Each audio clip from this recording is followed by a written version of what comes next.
linking to the food production, the Anglican Church is one of the largest landowners in the UK, isn't it? I think. It is. Yeah. I could be what I know. The Crown. I think the Crown is the largest, probably. Then nature reserves is RSPB. Again, could have that wrong. And then I think it's the Anglican Church. But I assume the Anglican Church being also combined with the Church of Scotland and something in Wales. Because I mean, obviously, the Anglican being English Church. Yeah. You're probably right. You will know more than I do. Well, I would hope. But I mean, I still don't know much from my description there, do I?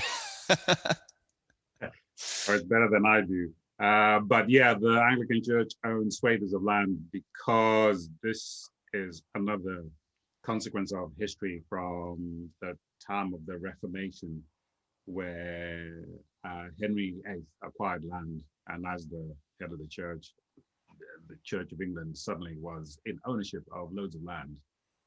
I suppose there's a discussion to be had about good stewardship by the Church of England, how they look after that land. But that's a discussion that's way above my pay grade.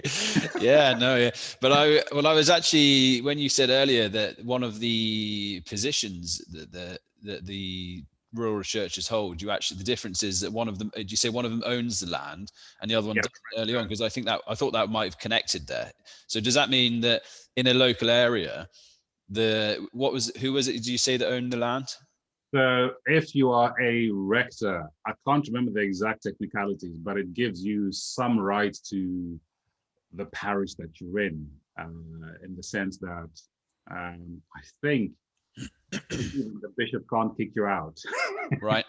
So I thought it wasn't like you become like a de facto landowner of whatever Church of England land is in that area. I thought maybe you became sort of a farmer and a clergyman at the same time. I didn't know, but historically it may be like that, but I can't remember the quirks. The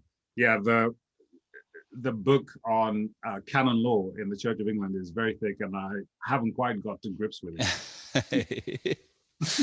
Yeah. I tend to keep my head down and fall asleep when some of the discussions come up, because there's so many technicalities, because the Church of England, from its origin and to where we are now, so much has developed, and there's still some quirks that we hold on to.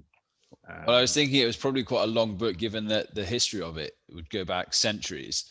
Yeah. And to actually understand and plus it's probably written in language which may not be understandable to us these days, given that language has moved on, and they probably wrote in, I don't know, do they write in Latin or anything else? I'm not really sure if the Church of England does more than the Catholic. Well, at the time, Latin would have been the language of scholarship, but it was written in English for the common man.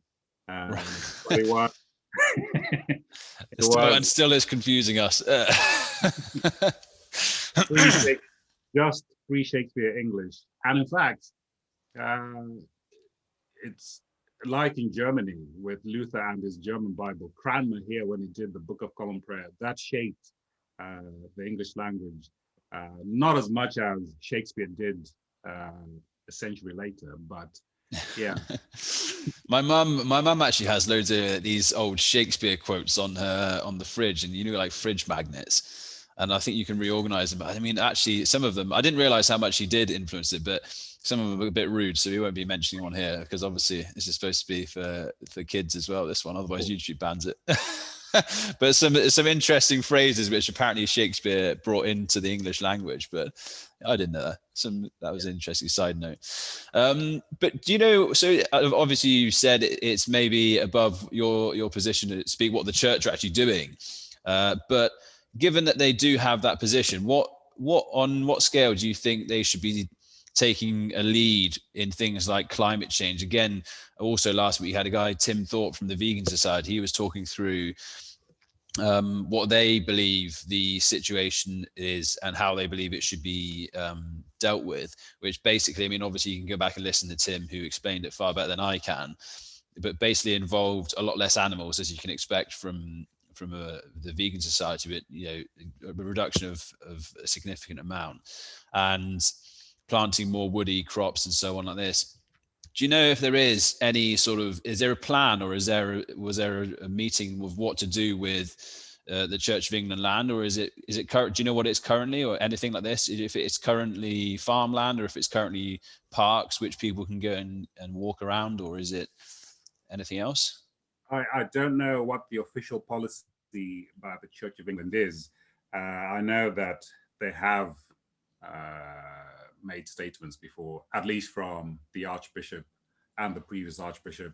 And there are several drives that I'm aware of, one of them being things like eco church, ecological church. I don't know how that's different from normal church, but there are things like that. As for how they manage the land, the land they own, I'm not sure there's any official stance on the subject. I suppose they have to have good stewardship, like I said, of the land to look after it properly and do the best that they can. But the environmentalism argument is a debate, is a big thing that is, in my opinion, often generates a lot of heat but no light. Yeah.